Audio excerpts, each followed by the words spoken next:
Students आज हम समझेंगे कि परसेंटेज क्या होती हैं, ठीक है, फ्रैक्शंस क्या हैं और डेसिमल्स क्या हैं। अगर हम परसेंटेज देखें तो ये एक लातीनी वर्ड है, ठीक है, और इसमें पर हंड्रेड की बात की जा रही होती है, आउट ऑफ हंड्रेड की बात की जा रही होती है। जैसे मैं एक सिंपल एग्जांपल से समझाता हूँ कि अगर हम एक टेस्ट देते हैं जिसके टोटल मार्क्स जो हैं वो हमारे 100 के हैं, ठीक है, अब हम उसमें 100 से ज़्यादा मार्क्स नहीं ले सकते। और फर्ज करें कि उस टेस्ट में जो ऑब्टेन्ड मार्क्स आते हैं वो आ जाते हैं हमारे 75 मार्क्स, ठीक है। तो अब मैं अगर ये एक रेशो लूं कि ये जो ऑब्टेन्ड मार्क्स टोटल मार्क्स से कितने कम है या कितने ज्यादा हैं, ठीक है, मतलब मैं यूं बनाऊंगा कि obtain marks divided by total marks, ठीक है। तो ये हमारे पास क्या आएगा 75 ओवर 100, मतलब चूंकि रेशो की यूनिट नहीं होती इसलिए मैंने यहाँ पे यूनिट नहीं शो किया। अब अगर आप देखें तो ये जो 75 आउट ऑफ 100 है इसको मैं 75% कह सकता हूँ, मतलब आउट ऑफ 100 मैंने 75 नंबर लिए हैं। लेकिन अगर मैं इसकी फ्रैक्शन फॉर्म देखूं तो ये बन जाती है 75 ओवर 100, ठीक है। ये इसकी फ्रैक्शन फॉर्म है जो कि अभी अपनी लोएस्ट फॉर्म में नहीं है। मतलब अगर हम इसको मजीद सॉल्व करें 75 ओवर 100 को तो कैसे सॉल्व कर सकते हैं। हम ये जानते हैं फ्रैक्शन में हमारा न्यूमरेटर और डिनोमिनेटर जो है वो इंटीजर्स होने चाहिए, और इंटीजर्स का अगर आप सेट एक दफा रिवाइज कर लें तो उसमें जीरो आना चाहिए, ठीक है। प्लस माइनस वन होता है, प्लस माइनस टू होता है, प्लस माइनस थ्री, ये सारे वो नंबर जो इंटीजर्स हैं। लेकिन डिनोमिनेटर में हम जीरो नहीं लाते, ठीक है। अब देखिए यहाँ से अगर 5 के टेबल से देखें तो 5 जो है वो 25 से मल्टीप्लाई हो तो 75 बनता है, और 5 अगर 20 अगर सॉरी 5 अगर जो है वो मल्टीप्लाई हो जाए किससे जी 20 से तो ये 100 बनता है, ठीक है। मतलब कि यहाँ पर अगर हम देखें तो ये सॉरी यहाँ पे मैंने गलती कर ली है, 5 को अगर हम डिवाइड करते हैं तो 5 1 टाइम 5 और 5 यानी 15, सॉरी 15 को अगर हम 5 टाइम मल्टीप्लाई करें 75 बनता है, और अगर हम 20 से मल्टीप्लाई करें 5 को तो ये 100 बनता है।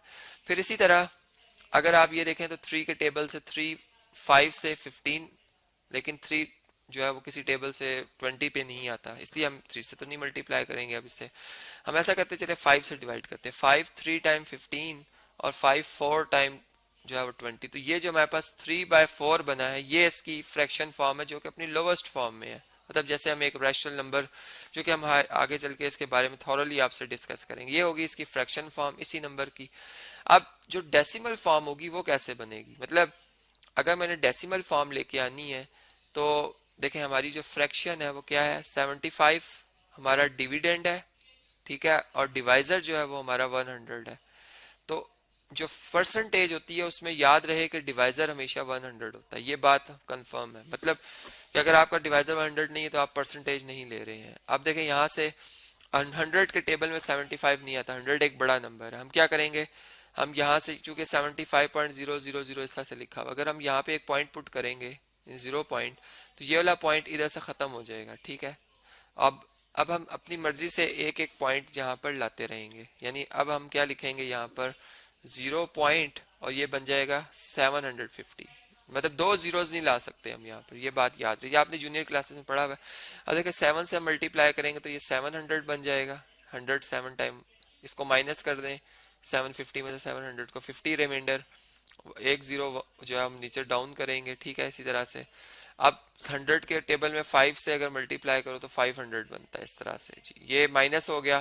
तो अब हमारा रिमाइंडर आ गया 0, मतलब कि जो 0.75 है ये इसी जो फ्रैक्शन थी ये इसकी क्या जी डेसिमल फॉर्म है 0.75, ठीक है। अब इसकी एक शॉर्ट वे भी है कि अगर 75 ओवर 100 लिखा हुआ है, ठीक है, इसमें हम जानते हैं कि पॉइंट हमारा 5 के बाद है और 100 में जीरोस जो है वो 2 है, तो हम इस पॉइंट को यानी कि जब 100 से डिवाइड करेंगे तो 2 जीरो इन 2 डिजिट पीछे ले आएंगे इस पॉइंट को इस जगह पर, मतलब ये हमारा बन जाएगा 0.75।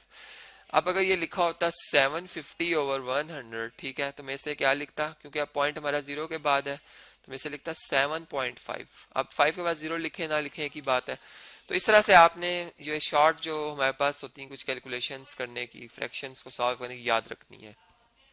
अब इसी तरह एक क्वेश्चन हम देखते हैं कि एक स्कूल है जी जिसमें टोटल जो बच्चों की तादाद है, टोटल स्टूडेंट्स जो टी और एस टोटल स्टूडेंट्स ये मैंने लिखे हैं 400 है, ठीक है।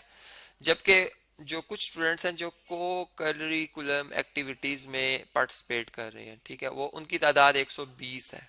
अब हमारा ये क्वेश्चन बनता है कि कितने परसेंट बच्चे जो हैं स्कूल के वो इस प्रोग्राम में पार्टिसिपेट करेंगे, ठीक है। तो हम क्या करेंगे जी, सी यानी को करिकुलम एक्टिविटीज के जो स्टूडेंट्स की तादाद है उसको हम डिवाइड करेंगे टोटल स्टूडेंट्स की तादाद से, ठीक है। मतलब 120 आउट ऑफ 400। अब हमने चूंकि परसेंटेज निकालनी मतलब आउट ऑफ 100, तो हम 400 को जानते हैं कि इसको अगर हम 4 मल्टीप्लाई बाय 100 लिखें तो क्या बन जाएगा 400। अब आउट ऑफ 100 बन सकता है। अब इस 4 को इस 120 से कैंसिल कर लेते हैं, मतलब 30 को 4 से मल्टीप्लाई करो तो 120 बनता है, ठीक है। तो 4 1 टाइम 4 और 4 30 टाइम 120, तो मतलब ये बना के 30 आउट ऑफ 100, जिसे हम 30% कह सकते हैं। तो इस तरह से एक डेली लाइफ के प्रॉब्लम में भी हम देख सकते हैं कि परसेंटेज हम जिसमें कि बच्चों की तादाद 100 नहीं थी, यहाँ पे हमने 100 रखा था और उसके कंसेप्ट समझे, यहाँ पे 400 थी, लेकिन इसमें जो हम कंसेप्ट लेते हैं परसेंटेज का वो आउट ऑफ 100 ही लेते हैं, ठीक है। अब देखें एक हम क्वेश्चन बनाते हैं। फर्ज करें हमारे पास एक नंबर लिखा हुआ है, जैसे यहाँ पे फ्रैक्शन लिखी हुई है जी, फ्रैक्शन लिखी हुई है 3/5, ठीक है।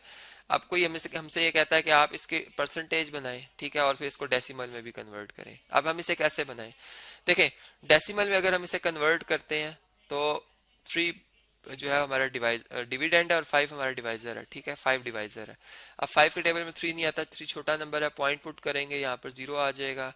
ये 6 टाइम 30 होता है, 5 6 टाइम, तो ये माइनस किया तो इस तरह हमने देखा ये 0.6 बन गया, ठीक है। मतलब डेसिमल फॉर्म आ गई हमारे पास।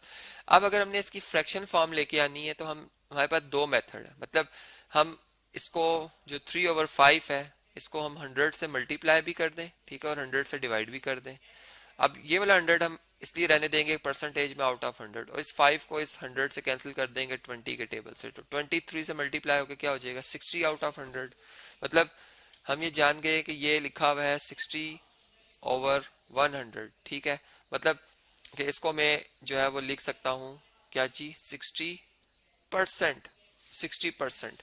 तो इस तरह से आपने देखा कि हमारे पास जो नंबर होते हैं अगर वो किसी भी फॉर्म में लिखे हुए फ्रैक्शन में है तो हम परसेंटेज में ला सकते हैं, डेसिमल में भी हो तब भी हम परसेंटेज में ला सकते हैं, और इनमें आपस में क्या रिलेशन है।